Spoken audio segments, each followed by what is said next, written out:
On ne peut pas lui faire confiance. Avant sa mort, Marianne Trump Barry a brisé des décennies de silence avec des confidences qui ont ébranlé jusqu'aux fondations mêmes de la famille Trump. Ces révélations ont arraché les couches de secrets, exposant des fractures que personne n'imaginait, transformant des tensions familiales privées en un drame public. Ce qu'elle a enfin osé dire a tout changé, et les répercussions se font encore sentir aujourd'hui. Hommage à Marianne Trump Barry. Marianne Trump Barry, sœur aînée de l'ancien président américain Donald Trump et juge fédéral à la retraite, a été retrouvée morte dans son appartement de Manhattan, sur l'Upper East Side, tôt le lundi 13 novembre 2023. Elle avait 86 ans. La police est intervenue à sa résidence de la 5e avenue, peu avant 4h30, et l'a découverte inanimée dans sa chambre. Son décès a été prononcé sur place. Le bureau du médecin légiste de la ville de New York déterminera la cause officielle de la mort. Les autorités ont précisé qu'aucun signe de traumatisme n'avait été relevé. La Cour d'appel des États-Unis pour le 3e circuit, où Barry a siégé jusqu'à sa retraite en 2019, a publié un communiqué la décrivant comme une personnalité hors du commun dans la salle d'audience, incroyablement intelligente, passionnée par le droit et attachée à garantir une justice égale pour tous. Marianne Trump. Barry est né en 1937 dans le Queens, à New York. Premier enfant du promoteur immobilier Fred Trump et de l'immigrée écossaise Mary Ann MacLeod. Trump, elle a étudié au Mount Holyoke College, dont elle est sortie diplômée en 1958. Elle a obtenu une maîtrise à l'Université Columbia en 1962, puis a intégré la faculté de droit de Hofstra, tout en élevant son fils, en obtenant son diplôme en 1974. Barry a commencé sa carrière juridique comme procureure adjointe au district du New Jersey en 1974, se spécialisant dans les affaires de stupéfiants et de criminalité organisée. En 1983, le président Ronald Reagan l'a nommée juge fédéral au tribunal de district du New Jersey, faisant d'elle l'une des rares femmes juges fédérales à l'époque. En 1999, le président Bill Clinton l'a nommée à la Cour d'appel fédérale pour le 3e circuit, basée à Philadelphie. Elle s'est distinguée par la précision de ses raisonnements juridiques, sa préparation rigoureuse des dossiers et son attachement au processus judiciaire. Elle a jugé des affaires de corruption, de droits civiques et d'immigration, se montrant intransigeante face à des accords de plaidoyer qu'elle jugeait trop indulgents et défendant les droits des groupes vulnérables. Après sa retraite, Barry a mené une vie discrète à New York, évitant les médias et refusant les propositions d'écrire des mémoires. Elle a soutenu l'éducation juridique et des initiatives en faveur de la justice par le biais de dons caritatifs. Ses apparitions publiques étaient rares et elle se tenait généralement à l'écart des événements politiques, en particulier durant la présidence de son frère. Donald Trump Jr., s'exprimant devant un tribunal de Manhattan où il témoignait dans le procès civil pour fraude visant son père, a confirmé son décès, évoquant « une journée difficile pour moi et pour ma famille » et soulignant sa proximité avec le petit-fils de Marianne. L'ancien président Donald Trump a publié une déclaration sur Truth Social, la décrivant comme « une femme vraiment magnifique, grande et élégante, avec une présence unique, une étudiante et intellectuelle exceptionnelle, une juge remarquable, elle nous manquera profondément. » Et avant sa mort, Marianne a laissé échapper les mots qu'elle avait gardés pour elle pendant des décennies, des mots qui pourraient changer à jamais la façon dont vous le percevez. Dans des enregistrements secrets, elle a révélé ce qu'elle pensait réellement de son frère. Et ce n'étaient pas des louanges. Les enregistrements secrets qui ont secoué la famille Trump. En août 2020, The Washington Post a publié des conversations enregistrées en secret entre Marianne Trump Barry et sa nièce Mary L. Trump. Les enregistrements, réalisés en 2018 et 2019 à l'insu de Barry, contenaient certaines des critiques personnelles les plus franches et les plus acerbes jamais formulées contre Donald Trump par un membre de sa famille proche. Mary Trump, qui venait tout juste de publier son livre-choc Trop et jamais assez. Comment ma famille a créé l'homme le plus dangereux du monde, a révélé avoir enregistré environ 15 heures d'entretien en face-à-face avec sa tante. Selon la loi de l'État de New York, le consentement d'une seule des parties suffit pour qu'un enregistrement soit légal, ce qui rend ses actions conformes à la loi. Mary a expliqué qu'elle avait d'abord commencé à enregistrer pour se protéger en cas de litige juridique avec la famille. Mais le contenu obtenu est allé bien au-delà de ses attentes. Jusqu'à la publication de ces enregistrements, aucun frère ou sœur de Donald Trump, à l'exception de Mary, n'avait publiquement critiqué le président. Donald Trump avait souvent parlé chaleureusement de sa sœur, la qualifiant de « juge très respectée » pendant la campagne de 2016. Les enregistrements ont brisé cette image, révélant des années de frustration privée et de profonds désaccords. Les propos de Barry dressèrent le portrait d'un frère malhonnête, dépourvu de principes et motivé par ses seuls intérêts, un contraste saisissant avec l'image publique qu'il projetait. Elle l'accusait de mentir, de manquer de préparation, de faire preuve de cruauté dans ses décisions politiques et même d'avoir profité de tricheries académiques.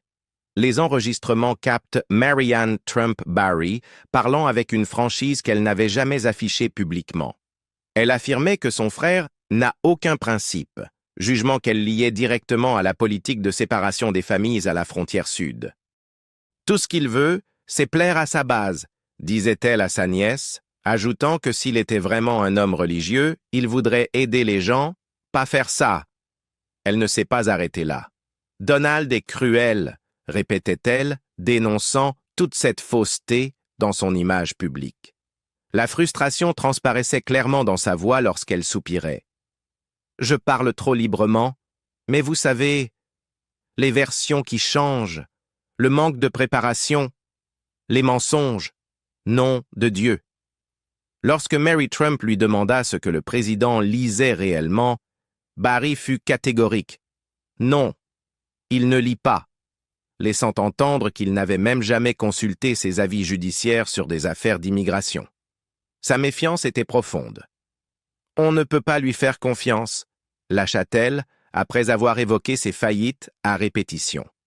Certains de ses souvenirs les plus incisifs remontaient à bien avant la Maison-Blanche. Elle décrivait Donald comme un gamin gâté dans leur jeunesse, avouant lui avoir fait ses devoirs et affirmant qu'il avait payé quelqu'un pour passer le SAT à sa place afin d'être transféré à l'Université de Pennsylvanie. Elle se souvenait aussi que, après sa nomination à la magistrature fédérale en 1983, il avait tenté d'en tirer le crédit. « Si tu dis ça encore une fois, je t'écrase », lui avait-elle lancé, insistant sur le fait que son ascension reposait sur son mérite. Même les événements familiaux n'étaient pas épargnés par ces critiques. Aux funérailles de leur père Fred Sr., en 1999, Barry se rappelait que Donald fut le seul à ne pas parler de papa. Tout tournait autour de lui. L'une des accusations les plus explosives fut la suggestion de Barry selon laquelle son frère avait payé quelqu'un pour passer le SAT à sa place. Elle nomma Joe Shapiro, bien que la veuve et la sœur de ce dernier aient publiquement nié cette allégation. Mary Trump précisa par la suite qu'il s'agissait d'un autre Joe Shapiro. Donald Trump a nié avoir jamais payé qui que ce soit pour passer un examen à sa place, qualifiant l'accusation de totalement fausse. La Maison-Blanche avait à l'époque rejeté l'ensemble des enregistrements comme un exemple de membres de famille mécontents ayant un compte à régler.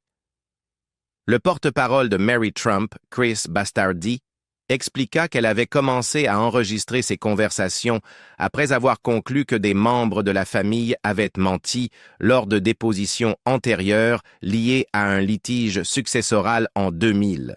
Mary affirmait avoir été trompée sur la valeur de la succession de Fred Trump Sr. qu'elle estimait bien supérieure aux 30 millions de dollars utilisés dans le règlement. Bastardi précisa que Mary voulait préserver des preuves susceptibles de contredire des déclarations sous serment passées. Elle ne s'attendait pas à obtenir des critiques aussi directes et personnelles de la part de la sœur du président. Ces révélations ont intensifié l'examen de la dynamique familiale Trump en pleine année électorale, à l'approche de la Convention nationale républicaine. Pour les opposants au président, les enregistrements confirmaient les récits existants sur sa malhonnêteté et son intérêt personnel. Pour ses partisans, il n'était soit pas important, soit perçu comme une attaque opportuniste de la part de parents éloignés. Les bandes ont également jeté une lumière nouvelle sur Marianne Trump Barry elle-même. Connue depuis des décennies comme une magistrate réservée et respectée, elle s'était toujours abstenue de commenter publiquement la présidence de son frère. Ses propos privés, cependant, révélaient une profonde désapprobation, en particulier à propos de politiques migratoires qu'elle jugeait inhumaines. Les enregistrements faisaient référence à des tensions remontant à plusieurs décennies. Barry évoquait une période dans les années 1980 où Donald ne lui avait pas adressé la parole pendant 2 ans, à la suite de désaccords familiaux. Elle exprimait aussi son agacement face à sa tendance à s'approprier son parcours professionnel, alors qu'elle estimait avoir bâti sa carrière de manière indépendante. Sa description de son comportement lors des événements familiaux, y compris les funérailles de leur père, suggérait un ressentiment de longue date quant à son obsession de l'autopromotion. Le contraste entre les éloges publics de Donald Trump pour sa sœur et ses critiques privées était frappant. En 2016, il l'avait qualifiée de « juge phénoménal » et de « femme brillante ». Les enregistrements, cependant, montraient que, si elle tenait suffisamment aux liens familiaux pour ne pas parler publiquement, elle nourrissait de sérieux doutes quant à son caractère et à ses capacités de dirigeant. Cette controverse a aussi soulevé des questions sur la loyauté familiale, la vie privée et l'éthique des enregistrements secrets. Même certains critiques de Trump ont noté qu'un tel procédé contre un proche parent était une démarche exceptionnelle. Réaction de la Maison-Blanche.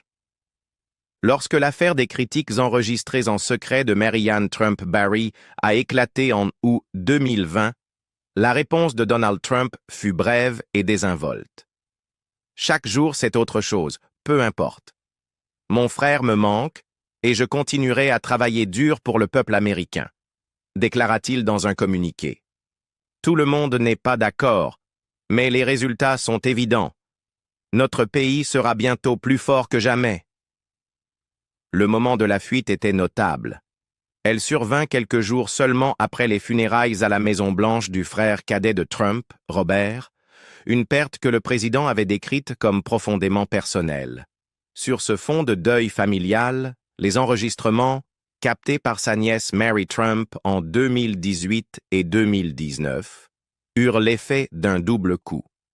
Un chagrin intime et, simultanément, une trahison familiale très publique.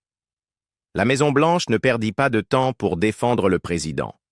Le chef de cabinet, Mark Meadows, lors d'une série d'interventions dominicales sur les plateaux politiques, qualifia les enregistrements de « politique habituelle » et remit en question les motivations de Mary Trump.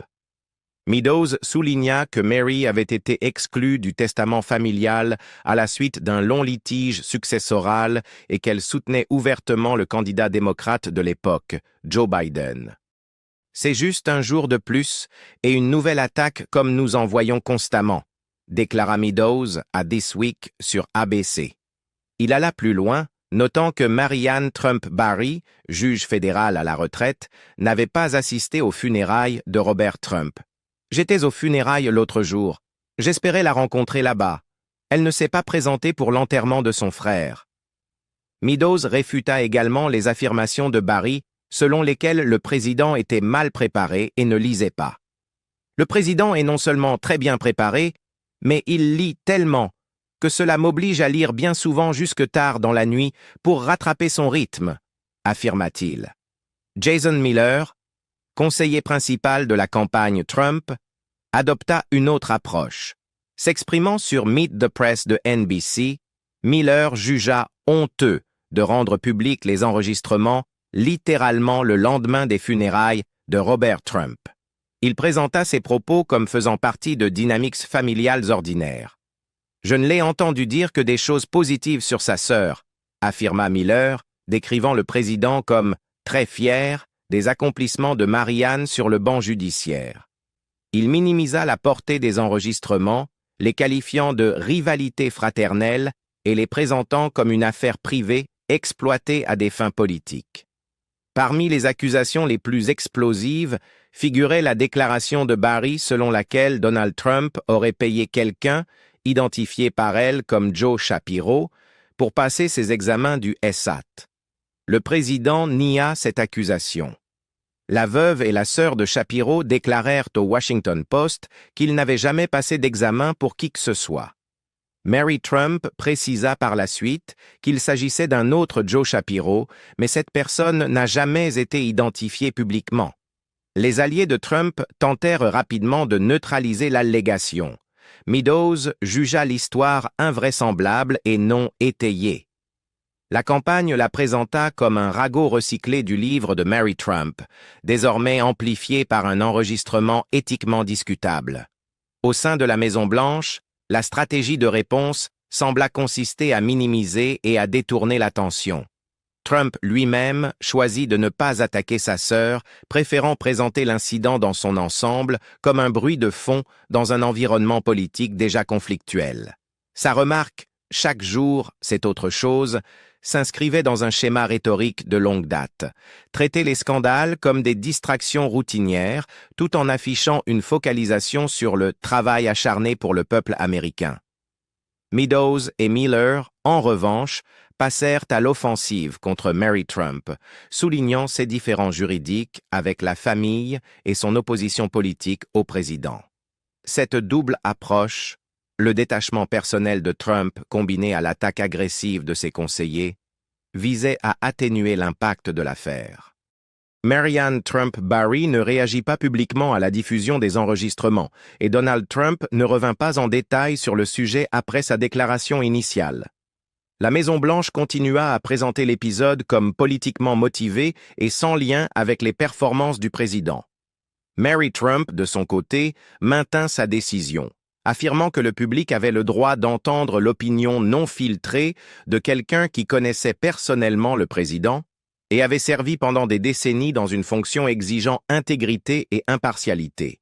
Les affaires fiscales inachevées de Barry et leurs implications plus larges. Ce n'était pas son premier contact avec le scandale. En 2019 déjà, une affaire l'avait écarté du banc fédéral et placé au cœur d'une tempête liée à une fraude fiscale impliquant sa propre famille. En octobre 2018, The New York Times publia une enquête affirmant que la famille Trump avait mis en place des stratagèmes fiscaux douteux et des cas avérés de fraude afin de transférer des centaines de millions de dollars du patriarche Fred Trump à ses enfants tout en minimisant leurs obligations fiscales. Le rapport décrivait comment les Trump auraient sous-évalué des propriétés, manipulé des factures et utilisé une société écran pour faire transiter de l'argent vers eux-mêmes. Selon le Times, ces méthodes auraient permis aux frères et sœurs, dont Donald, Marianne et Elizabeth, d'éviter de payer leur juste part d'impôts. L'enquête suggérait que Marianne Trump Barry n'était pas seulement une bénéficiaire passive, mais qu'elle se trouvait en position d'influencer et d'approuver certains de ses arrangements. En tant que juge chevronné de la Cour d'appel fédérale du 3e circuit, cette révélation portait directement atteinte à sa crédibilité judiciaire. À la suite de l'article du Times, plusieurs plaintes furent déposées contre Barry, déclenchant une enquête formelle pour inconduite judiciaire. L'investigation visait à déterminer si elle avait enfreint les règles éthiques en participant ou en tirant profit de ces montages. Parce qu'elle était encore membre active du corps judiciaire, bien qu'en statut senior semi-retraité, les plaintes entraient dans le champ des règles de discipline des magistrats.